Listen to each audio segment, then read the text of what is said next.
Residents of communities in Niger State are yet to recover from the shock of the weekend attack on Agwarra and Borgu and other local government areas. The latest attacks by armed bandits left at least 42 persons dead. Senior reporter Chinemi Bami reports. Barely 11 days after relief swept through these communities, with the release of more than 300 abducted school children and their teachers, that sense of safety has again been shattered. Fresh attacks by armed bandits have plunged villages in Agwarra and Borgu local government areas of Niger State back into fear. Residents say some of the children recently freed from captivity may have been caught up once again in the latest wave of violence that struck Kaswandaji and Kaiwa villages. Others are said to be relieving the trauma, fleeing their homes and repeatedly taking refuge in the surrounding bushes with their families. Security reports indicate that heavily armed attackers carried out coordinated assaults across several communities in Niger State, extending into parts of Shanga local government area of Kebbi State between December 28, 2025 and January 3, 2026.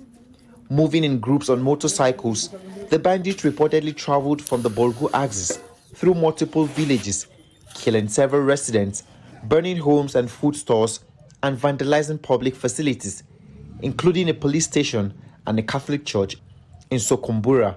The violence reached its peak on the evening of January 3rd, when the attackers stormed Kaswandaji village, about 8 kilometers from Sokombura, setting parts of the community ablaze and killing dozens of residents. An unconfirmed number of women and children are believed to have been abducted during the attacks.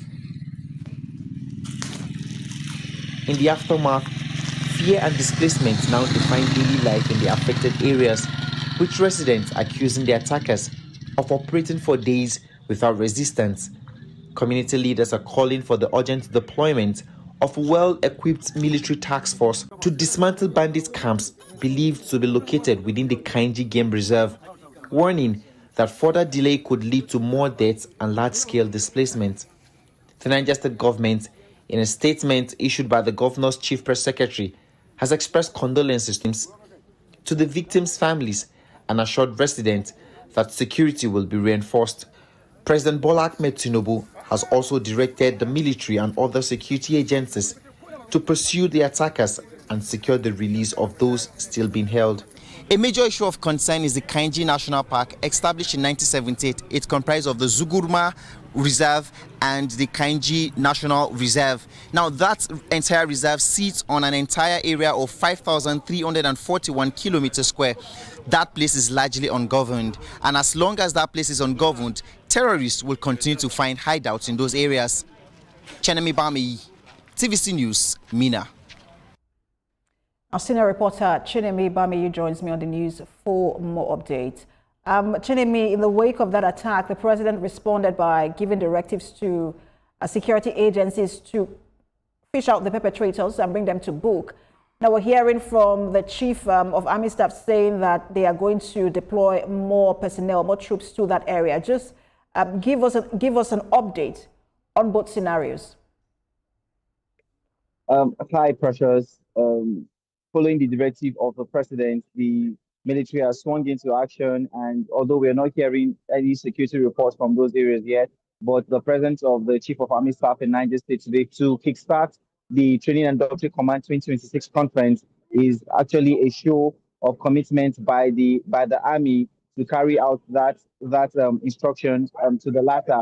The Chief of Army Staff, like you heard in that interview, has confirmed that there needs to be a surge in military operations in that area, and also increase the presence of military in those areas, especially in improving the number of boots that they have on ground.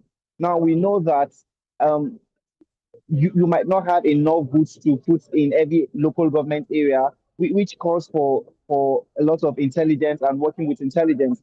The theme of this conference today has to do with how to improve operational effectiveness for the military. And one of the things that the Chief of Army Staff has confirmed that will be taken care of is the usage of technology, in ensuring that proper surveillance is carried out in some of those volatile areas before troops are sent in. And just speak to us about the community as well. Your report, we're talking about how They are still in shock when it comes to that attack. I mean, that's very much expected. What's the situation on the ground, and what are you hearing from residents? Well, to be candid, there's so much grief in that community right now because it was a tragic event, and the people are hopeful. They're still looking for persons that are missing, so they don't know if they were abducted or they are taking refuge in the bushes. You know, and the people are they are mourning right now. You could see the pictures of the dead. It was actually a gruesome way of killing a human, and which for that deepens the sorrow in the heart of these people. What all what they've been saying and what they're still saying is that they need more security personnel on ground. You know, they want to see more checkpoints in those areas. They want to see regular surveillances. They want to see regular they want to see regular presence of they want to see presence of the of they want to see regular presence of the military and other security agencies in that place. And I think if that is done, it will restore some form of confidence to the people.